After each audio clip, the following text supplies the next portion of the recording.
কেউ কি এখন এই অবেলায় আমার প্রতি বাড়িয়ে দেবে হাত? আমার স্মৃতির ঝোপে ঝাড়ে হরিণ কাঁদে অন্ধকারে।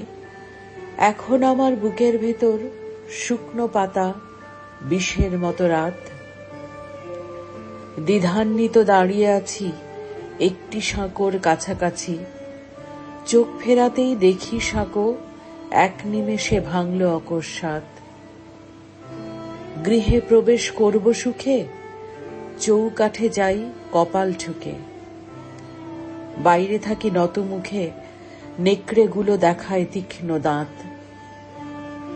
অপরাহ্নে ভালোবাসা, চক্ষে নিয়ে গহন ভাষা, গান শোনালো সর্বনাশা, এই কি তবে মোহন অপঘাত? কেউ কি এখন এই অবেলায় আমার প্রতি বাড়িয়ে দেবে হাত?